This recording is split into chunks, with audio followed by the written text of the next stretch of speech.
Imagínate una Europa medieval a principios del siglo XVIII. La gente estaba cansada del arte barroco, tan serio y dramático. Entonces aparece el rococó, un estilo mucho más ligero, elegante y juguetón.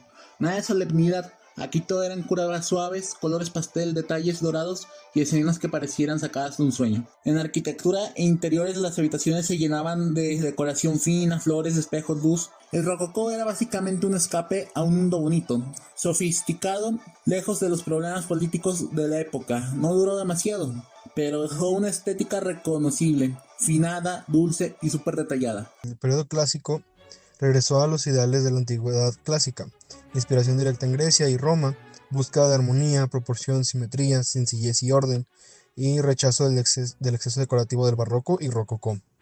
La razón como centro del pensamiento. Esto habla de la influencia en la ilustración, confianza en que la razón puede explicar y mejorar el mundo, equilibrio, moderación y claridad. Esto se refiere a las obras arquitectónicas, pictóricas y literarias. Buscan un estilo sobrio y equilibrado, composiciones limpias sin dramatismo exagerado. Se cuestionan monarquías absolutas y surgen ideas que llevan a la Revolución Francesa y a cambios sociales fuertes. Como características principales del periodo clásico, específicamente en la música, se encuentra la búsqueda del equilibrio y la claridad. Música ordenada, proporcionada y simétrica, evita lo excesivamente emocional del barroco. Melodías claras y cantables, melodías más simples, elegantes y fáciles de reconocer. Se prioriza la línea melódica sobre el contrapunto complejo. La orquesta se estandariza, se fijan bases de la orquesta moderna, instrumentos destacados como las cuerdas, base del sonido, maderas en pares, flautas, oboes, clarinetes, fagotes, metales con función clara, trompetas y trompas. Percusión muy limitada. La importancia del piano, el clavecín queda atrás y el piano se convierte en el instrumento dominante. Favorece la expresión dinámica piano forte. Formas musicales bien definidas, las más importantes: sonata, cuarteto de cuerdas, sinfonía, concierto para solista y orquesta. Contrastes de dinámica y carácter, cambios graduales, crescendo y decrescendo. Contrastes marcados de secciones pero sin exageración emocional. Tonalidad estable, se mantiene el sistema tonal en mayor menor, modulaciones claras y funcionales. La sinfonía se convirtió en la forma orquestal suprema. Joseph Haydn, llamado el padre de la sinfonía, compuso más de 100 obras en este género, estableciendo su estructura definitiva en 4 movimientos. El primer movimiento usa la forma sonata, una arquitectura musical brillante, donde se presentan 2 temas contrastantes, se desarrollan y transforman, y finalmente regresan creando una sensación de resolución perfecta. El concierto evolucionó como un diálogo elegante entre un solista virtuoso y la orquesta. Mozart perfeccionó especialmente los conciertos para piano, incluyendo la cadenza, ese momento mágico donde el solista improvisa demostrando toda su habilidad técnica mientras la orquesta guarda silencio. La música de cámara encontró su forma más refinada en el cuarteto de cuerdas, 2 violines, viola y violonchelo conversando como 4 amigos en igualdad de condiciones. En cuanto a la música vocal, la ópera se dividió en varios estilos: la ópera seria con temas heroicos y mitológicos, la ópera bufa con personajes cotidianos y situaciones cómicas, y el Singspiel alemán que alternaba partes cantadas con diálogos hablados. Mozart dominó los 3 estilos magistralmente. La forma sonata no solo era un género instrumental, sino la estructura que unificaba todo el clasicismo. Su lógica de exposición, desarrollo y recapitulación reflejaba los ideales de la ilustración: equilibrio, razón y claridad. Esta estructura creaba narrativas musicales con tensión dramática y resolución satisfactoria. Un periodo donde venimos del barroco tardío, el cual dominaba Europa. Cuando creció la clase media, aumentó la educación musical, apareció una influencia por la ilustración, se abrió paso al clasicismo, dando paso a nuevos inventos, principalmente a innovaciones tecnológicas, dando paso al pianoforte, una innovación entre los instrumentos. Como tal, este fue el instrumento estrella del clasicismo. Sustituyó el clavecín y fue muy utilizado por Mozart y Beethoven. La familia de las maderas se expandió. El clarinete, las flautas, el oboe pasaron de ser madera a sistemas más modernos. Algunos mejoraron sus llaves y afinación y otros se volvieron un instrumento estándar. Mejoraron violines, violas, violonchelos, recibiendo arcos más flexibles y diseños que aumentaban el sonido. Las orquestas comenzaron a tener un poco de secciones más claras: cuerdas al frente, maderas al centro, metales al fondo, timpaní para acentos y caracteres, aunque todavía la presencia de las percusiones no estaba en un buen papel, pero ya venía de una buena base. Imaginen una orquesta tan extraordinaria que los oyentes literalmente se levantaban de sus asientos por la emoción. Esa fue la orquesta de Mannheim. la agrupación que revolucionó la música europea en el siglo XVIII.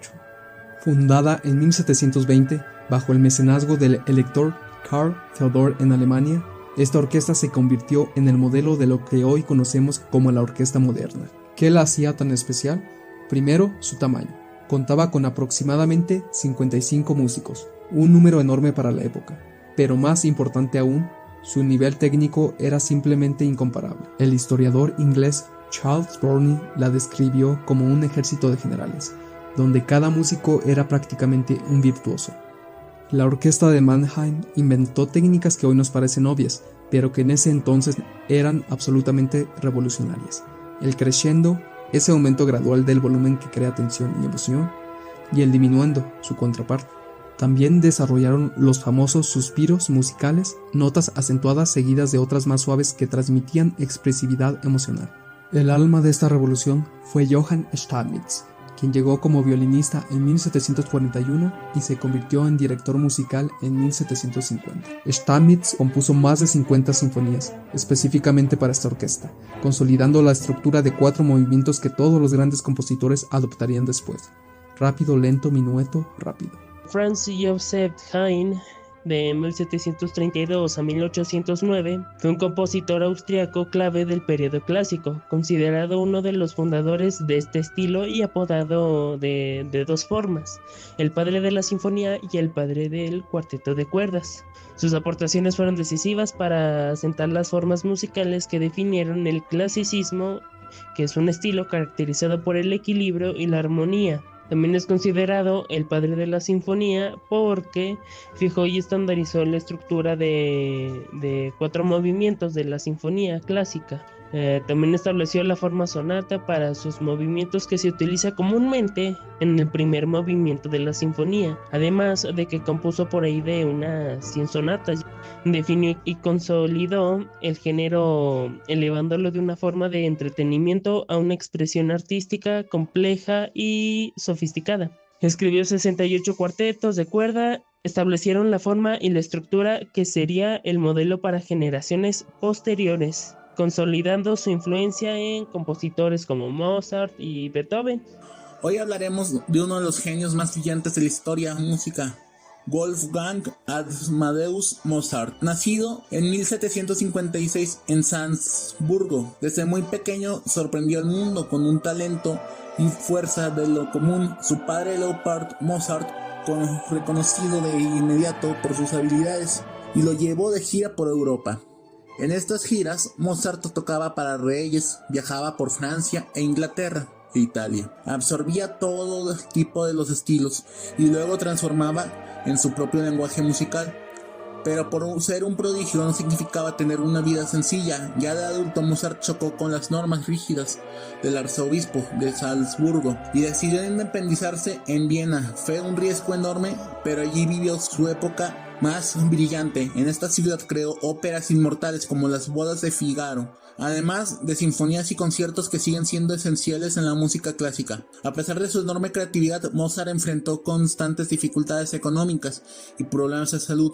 Murió joven en 1791 mientras componía el enigmático Requiem, pero su legado es inmenso: más de 600 obras que muestran equilibrio, emoción y una genialidad que ha inspirado a generaciones. Uno de los pilares del clasicismo junto a Mozart, nacido en 1770, fue Beethoven, alguien característico por tener una transformación al estilo clásico, de llevarlo a una nueva era emocional e intensa.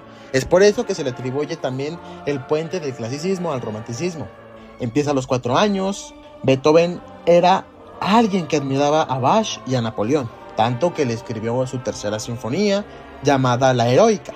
Beethoven pierde el oído y hace un testamento.